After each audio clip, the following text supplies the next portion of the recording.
should watch something to get my mind off things. So I've got Doctor Who. I had a marathon of those. Brown's Boys. Family Guy. I had a marathon a few months ago. Star Wars films. Well, I do need to get warmed up before I watch the next film, but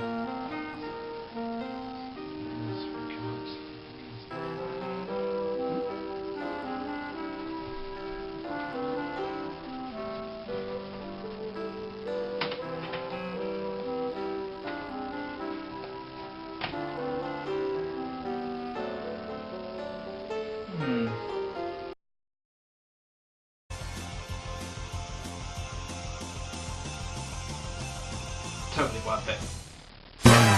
Frozen! Oh yeah. Baku?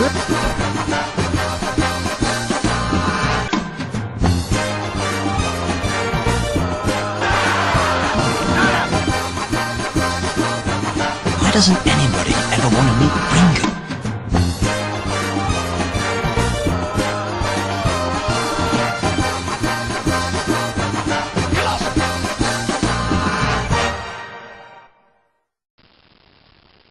Hey guys, Dalek44 here. I need no introduction, but I got one anyway. So,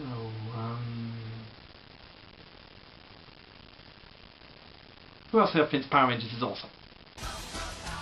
Power Rangers is an American entertainment and merchandising franchise built around a live-action superhero television series. Produced first by Saban Entertainment, later by BVS Entertainment, and today by SCG Power Rangers. The television series takes much of its footage from the Japanese show Super Sentai, produced by Toei Company. The show's been running since 1993 and still goes on to this day.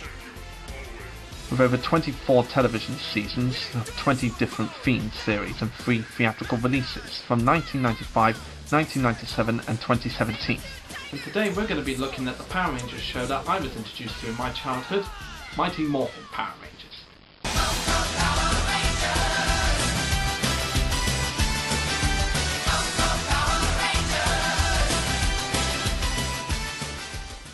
Mighty Morphin Power Rangers was the first TV series around Power Rangers that premiered in August 28, 1993.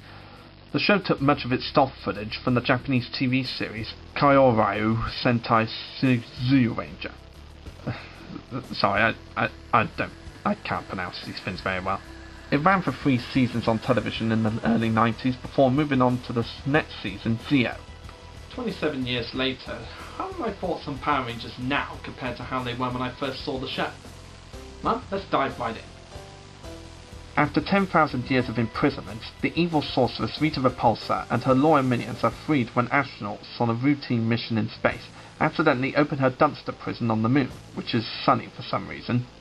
20 odd years later and I still have no fucking idea why it's so sunny on the moon in this first episode.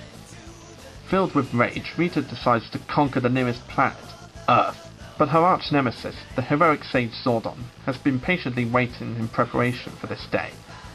With the assistance of his wisecracking robotic sidekick Alpha 5, Zordon recruits a team of 5 teenagers with attitude, Jason, Zack, Kimberly, Billy and Trini, to receive superpowers beyond their wildest dreams so they can defend the Earth as the Mighty Morphin Power Rangers.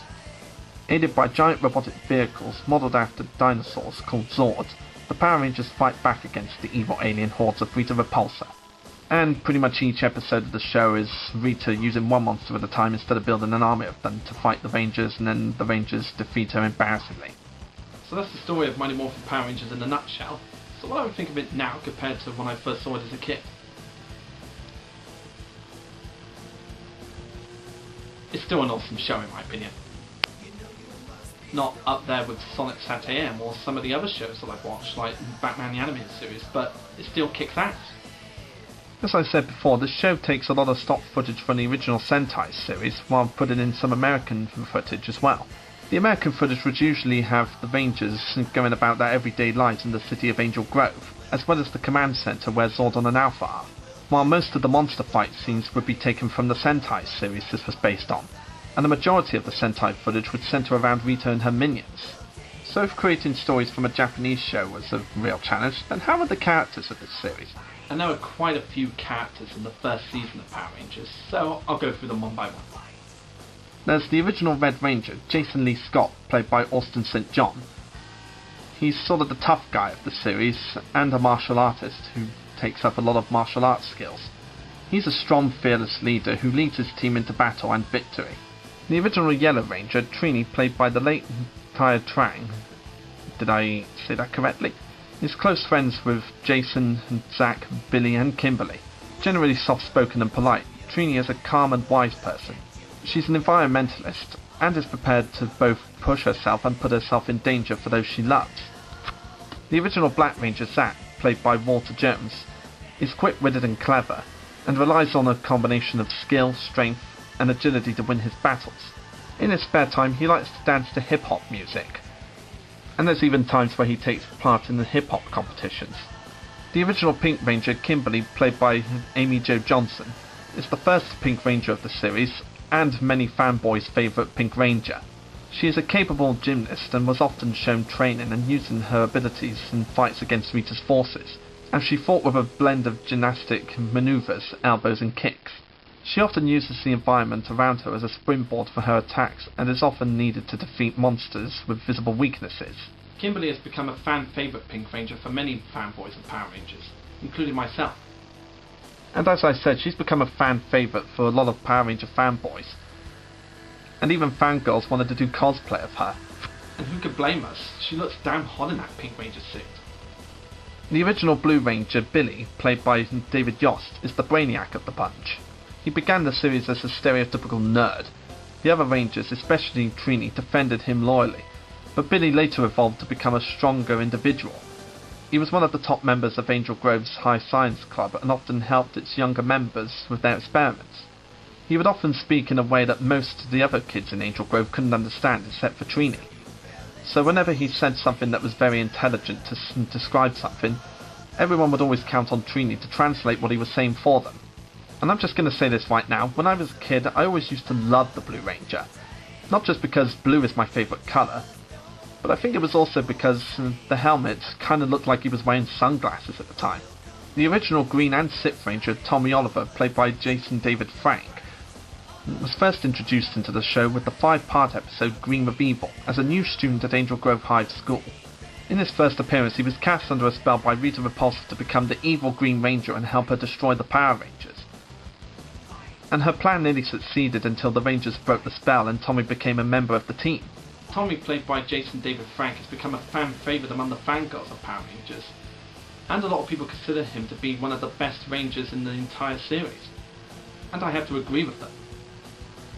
He would use the Dragon Sword and his Dragon Dagger to help the Rangers in battle, and he was the only Ranger in this series to have a shield to go with his armour.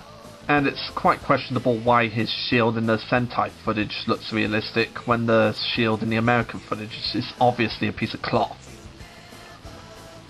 I mean, I could understand it if it was a budget issue, but I don't really get why they didn't just do the same type of material that they did in the Sentai footage. I mean, the American shield always looked like a piece of cloth, and it still does. Zordon, voiced by David J. Fielding, is the mentor of the Power Rangers in this series. Years ago, Rita trapped Zordon in a time warp, while Zordon seals Rita and her minions away in a space dumpster on the moon. Years later, Zordon, with the aid of his assistant Alpha 5, creates a command center in a Californian desert outside the town of Angel Grove. He guides the Rangers over several years with their battles, helping to boost their confidence and training them for the worst of Rita's forces. Alpha 5, voiced by Richard Wood, who you may remember as Billy and Billy's dad from The Grim Adventures of Billy and Mandy, is a multifunctioning semi-sentient robot and the assistant of Zordon. He is responsible for the daily operations and upkeeping of the command center, and he has the famous catchphrase which we all know as "Ay, ay, ay, ay, ay." This catchphrase was so popular that they even got a song about it in the Mighty Morphin Power Rangers movie in the 90s. And a lot of people find this assistant the most famous assistant in Power Rangers history, as there's quite a few cosplays of him and a lot of people still remember his catchphrase. And there's also the fact that he was voiced by Billy from Billy and Mandy. And two of my favourite characters from the series, Bulk and Skull, portrayed by Paul Schreier and Jason Narvi, are the bullies of Angel Grove, and the village idiots, as I like to call them. They usually targeted the Power Rangers themselves in the school. And of course they have the hots for Kimberly. I mean, who the hell can blame them? They're usually trying to hit on Kimberly and just torment all the other kids in the school. But their shenanigans would always end up getting them injured or hurt in many ways possible. So they're not just the school bullies or the village idiots, but they're also the village clowns. And to be honest, I find them two of the most entertaining characters in this series.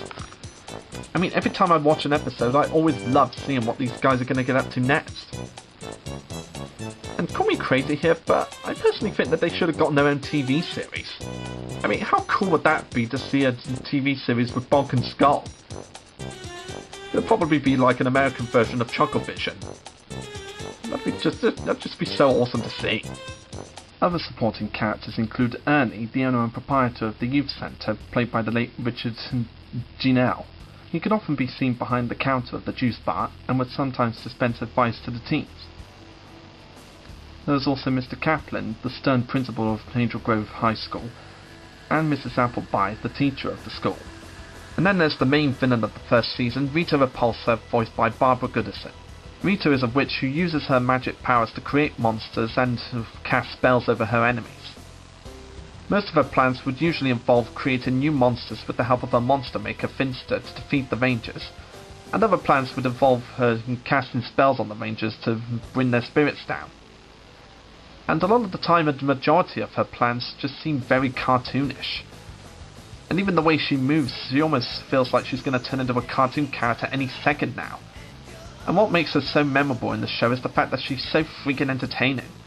I mean, in every episode you just want to know what crazy scheme she's going to come up with next.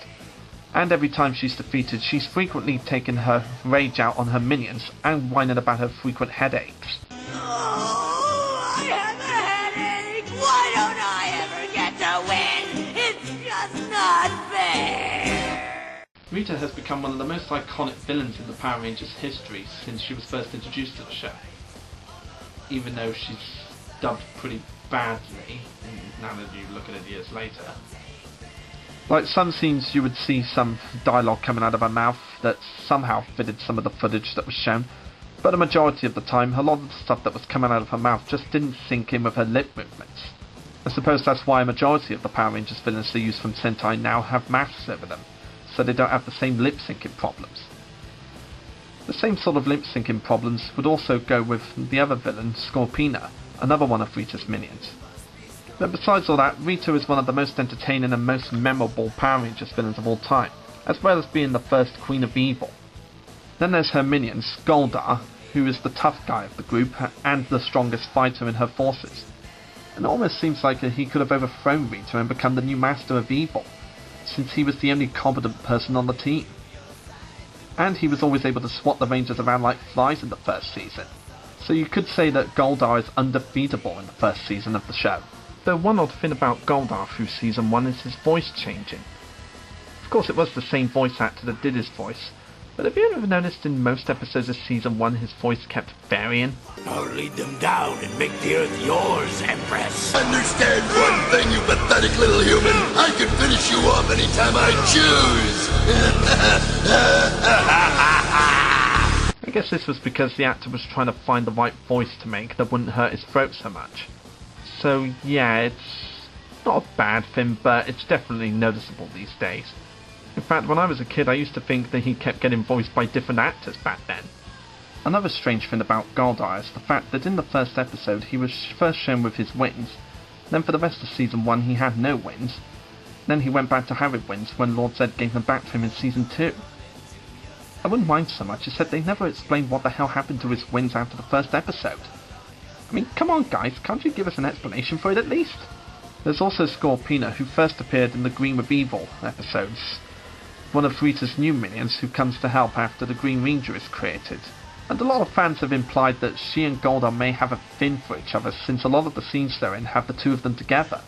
And one thing I find really weird about Scorpina is the fact that she showed up for a majority of the first season, and then in the second season she only appeared in 2 episodes and then was never seen again. And I honestly don't understand that. I mean, if they're going to bring Scorpina back for Season 2, why not just make her in every episode? I just don't get it. The other minions include Finster, voiced by Robert Axelrod, Rita's chief monster maker in the first season, Squat, one of Rita's henchmen, a short, fat blue creature that resembles Bulk, usually blamed for Rita's failures, and there's Babu, a tall, bat-like creature who wears a monocle and resembles Skull. These two are seen a lot together, which gives some fans the impliement that they might have a thing for each other. In fact, has anyone ever imagined Squad and Babu together in that sort of way?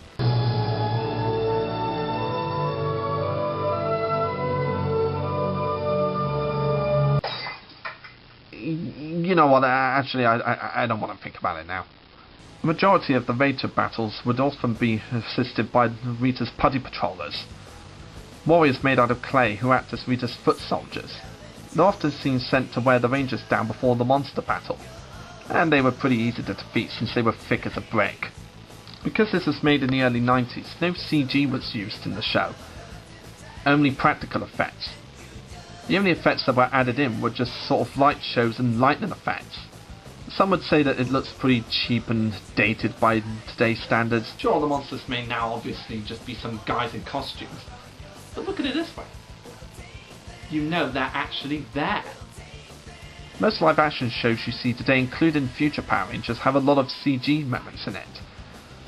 But the majority of the effects were actually there in these seasons. And that's season 1 of Power Rangers, and as the first season for one of the best shows ever made goes, it's really entertaining. So while Mighty Morphin Power Rangers isn't exactly as top-notch as most people remember it to be, it's still a very entertaining show. It's got a lot of fun moments, some kick-ass action and interesting characters, and villains that you love to see get defeated in every episode. And as I mentioned, Bulk and Skull are two of the most hilarious characters of all time in my opinion. So Mighty Morphin Power Rangers Season 1 is definitely a must-watch for any Power Rangers fan, especially if you could get past all the lip-syncing problems with Rita and Scorpina. But I guarantee you'll have a good time and a good laugh with this season.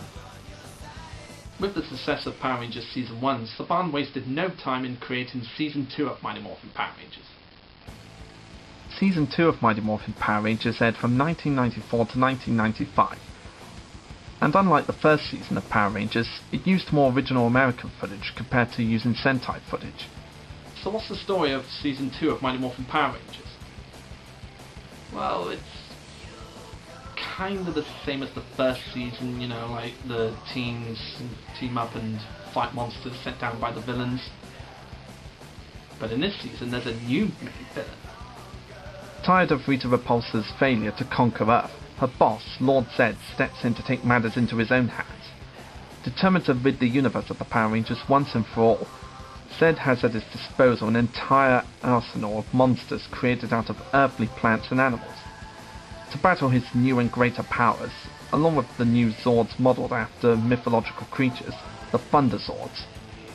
The Power Rangers are joined by new friends and new Rangers, including the powerful White Ranger, a ferocious hero armed with Saber, the Talking Sword, and the mighty White Tiger Zord.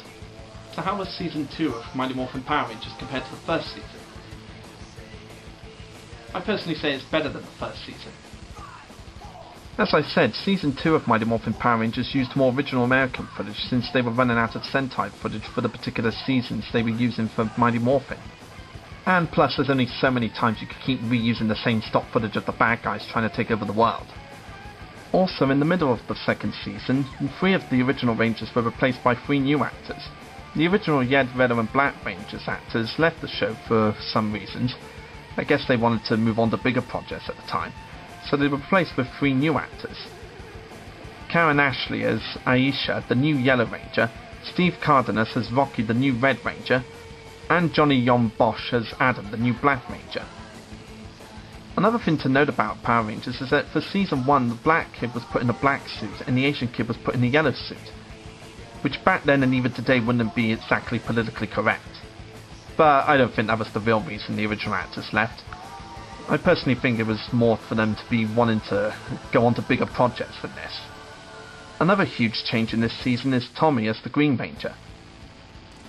And I wanted to save more talk on Tommy for this season because he's had the most character development in this show.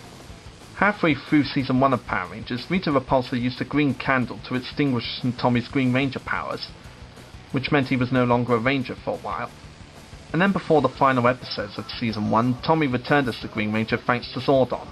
And throughout the second season's first 3 episodes, Lord Zedd has always targeted Tommy first, since his Green Ranger powers were created by Rita and he wanted to wipe out all memory of her failures. And eventually his Green Ranger powers were all gone, but then later on in the series he returned as the White Ranger and the new leader of the Power Rangers. And his White Ranger outfit just looks so damn awesome. And the shield looks more like a real shield this time compared to the American Green Ranger shield. So Tommy's definitely had the most character development out of all the other Rangers in the past.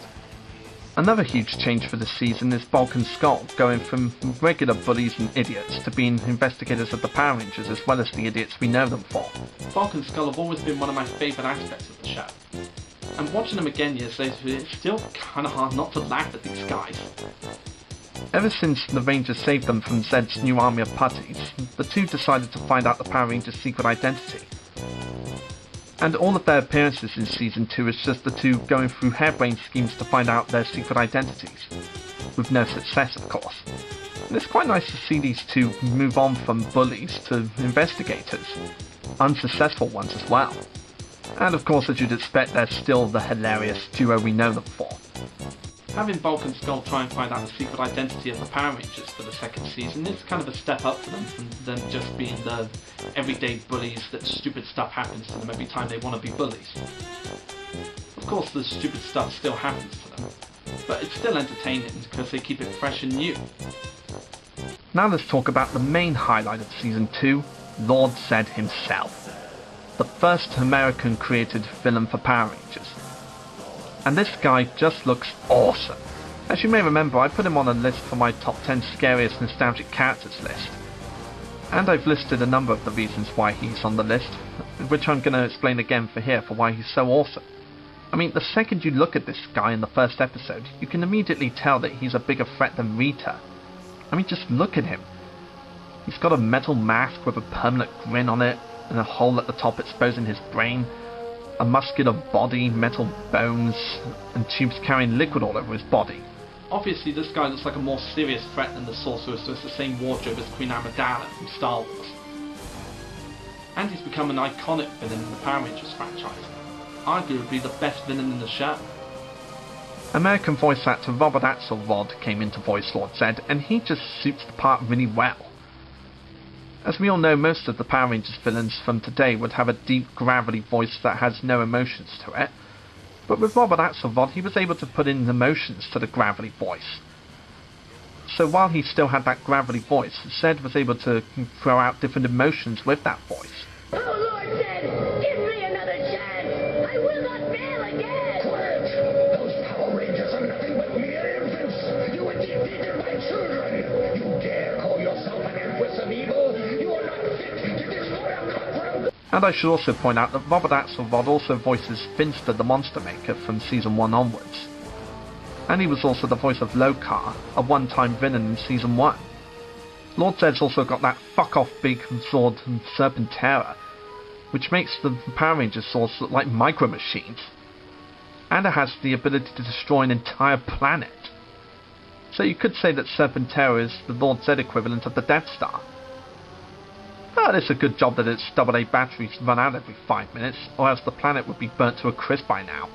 Rather than using Rita's plans to bring the Rangers' spirits down and ruin their day, Lord Zedd would center his plans around draining the Rangers' powers, or casting spells on them to turn them against each other. And I don't know if I'm the only one here, but I'm honestly hoping that they bring back Lord Zedd in the show sometime.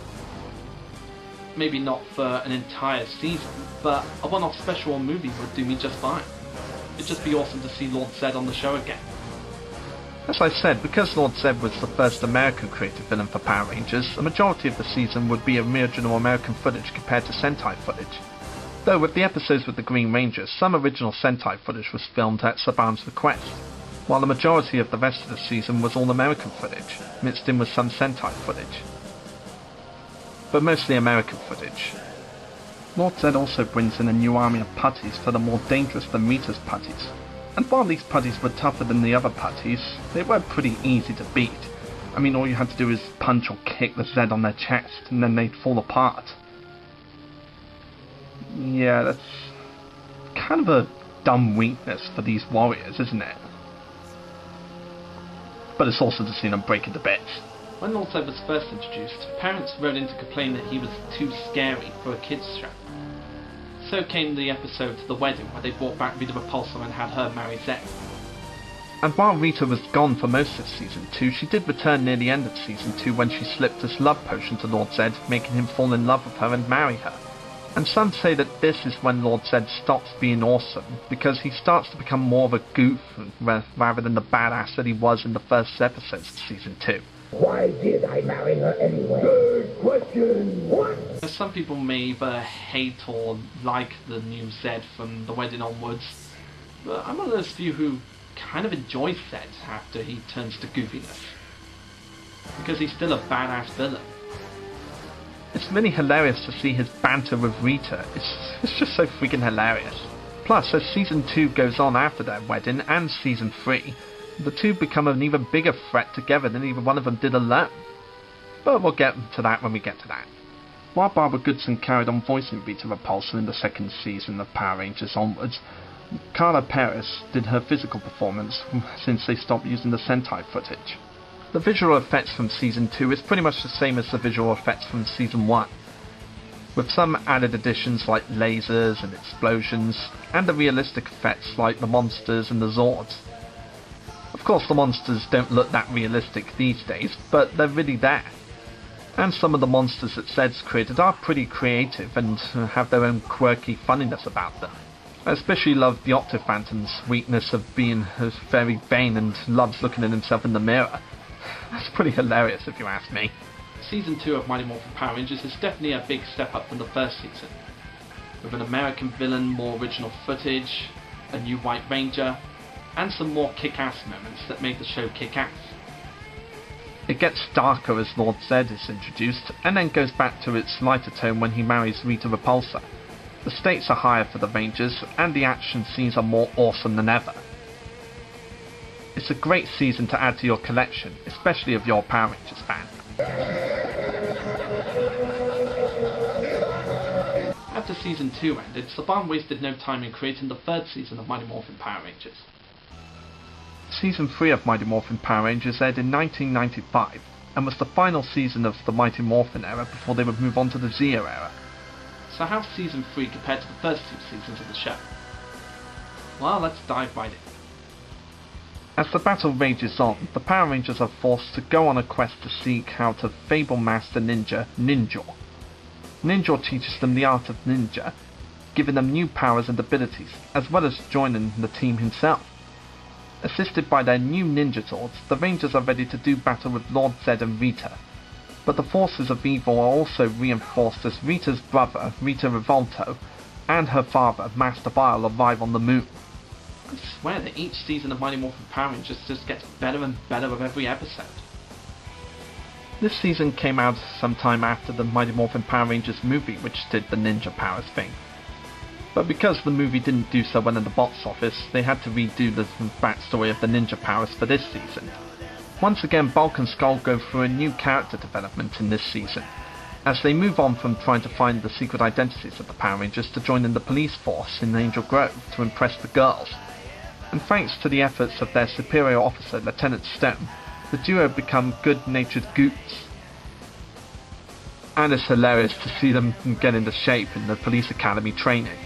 Bulk and Skull have definitely improved in this season compared to the first two seasons where they joined the police academy. And it adds for more humour with the two, as they can go through everyday police life with their leader. This season has Rita Repulsa and Lord Zedd joined together as the main villains since Season 2's episodes The Wedding. And as I said before, these two have come closer to defeating the Rangers together than either one of them did alone. With the help of Rita's idiot brother Rita Revolto, they managed to destroy the Thunder Zords. And compared to Season 2, I think this season has Lord Zedd as one of his most evil moments, where he invades the command centre. I mean, what other Power Rangers villain has ever done that before this? In a later episode, they captured Kimberly and found new Zords and tried to force the Rangers to pilot the Zords themselves.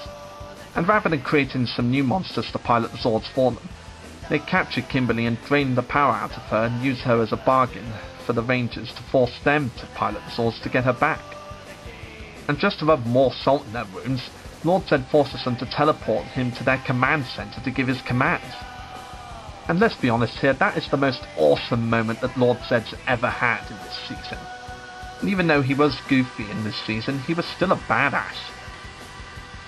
With him entering the command center to give his commands to the Rangers, it's like he was saying, yeah, I'm just gonna walk into your crib and do as I please, and there ain't nothing you can do about it, bitches. They even managed to capture the Falcon Sword and the Great Ninja in the process. Man, these two are dangerous together, aren't they?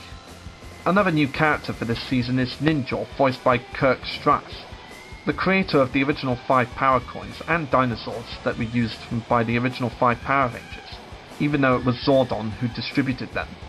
And these days, Ninja's voice isn't exactly what you'd expect to hear from a, well, you know, all-powerful, all-wise warrior. It sounds more like a voice from a character that would just be there for comic relief, kinda like Robin Williams as the genie in Aladdin.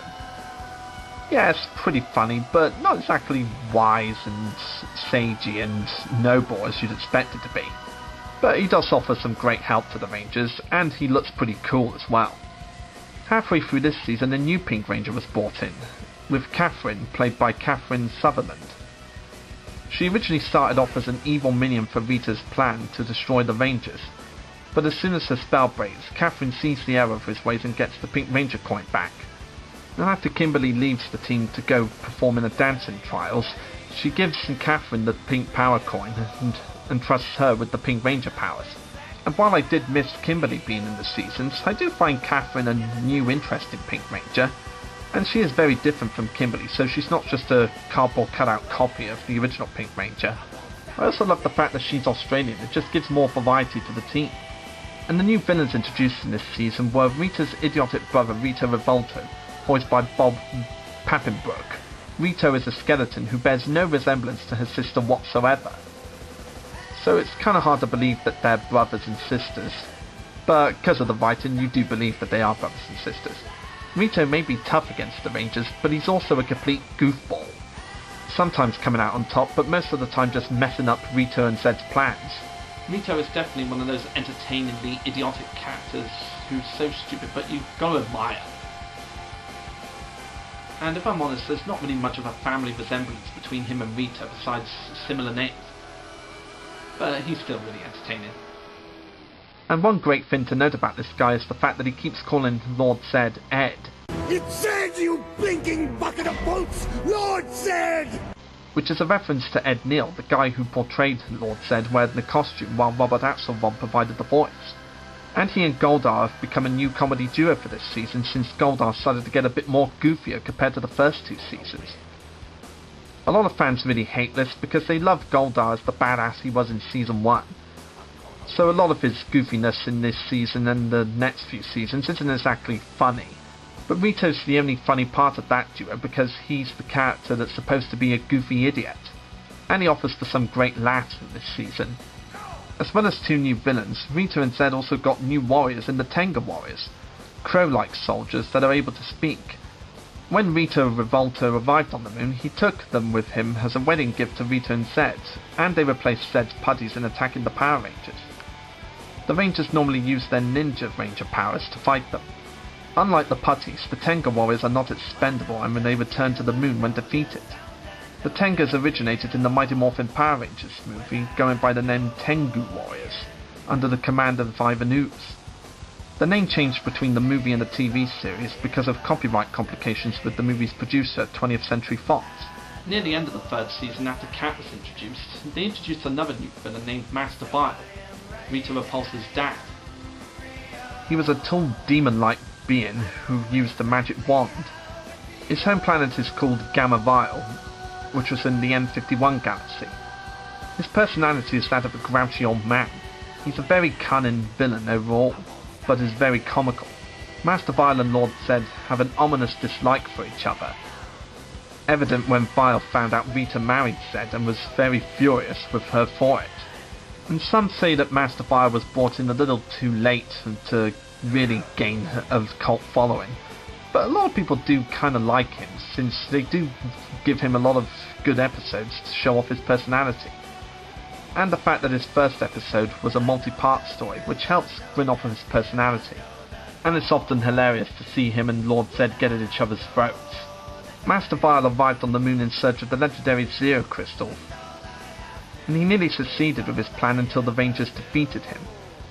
Then in the final episode he came back and used the Time Crystal to turn everyone on Earth into children again, which rendered the Rangers powerless. And with the third season ending with the Rangers turned back into kids and Zedd and Rita and their minions standing on high in Angel Grove, literally, came the 10-part series Mighty Morphin Alien Rangers. In this season we get more badassness with the Rangers, as well as new monsters from Zedd and Rita. And as I said, the two have come closer to defeating the Rangers together than either one of them did alone. And in the final episode of the Alien Rangers miniseries, they got to destroy the command center.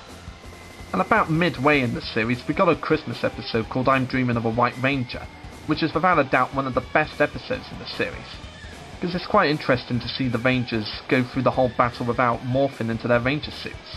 And I just think it's overall really nice to have a Christmas related episode in the series, since we got 2 Halloween related episodes in the past 2 seasons.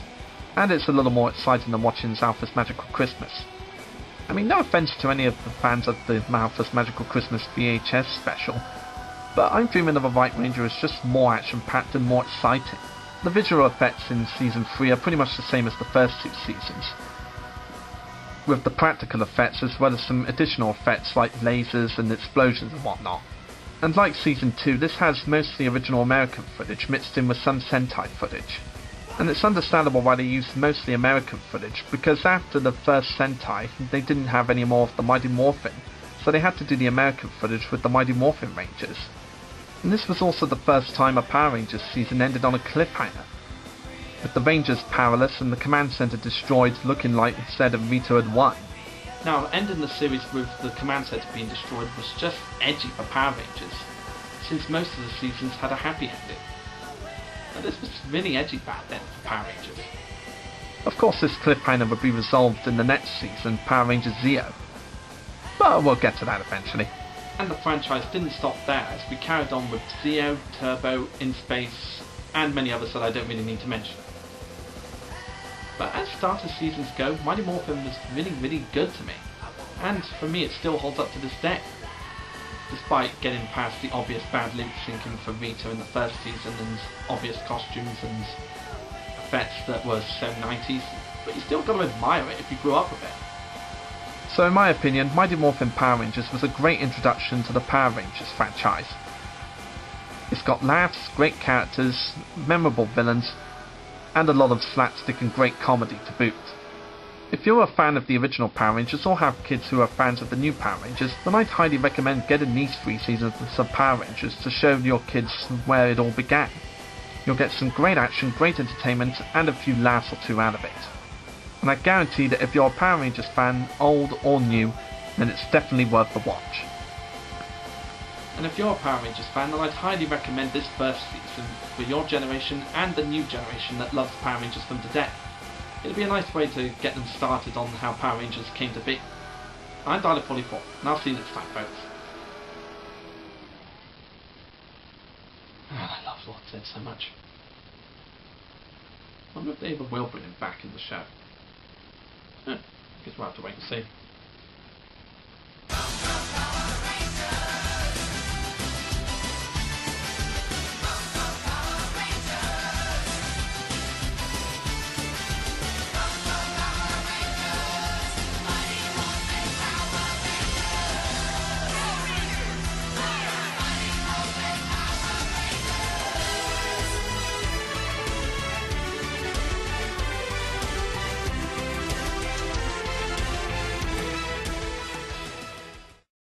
It's Zedd, you blinking bucket of bolts! Lord Zedd!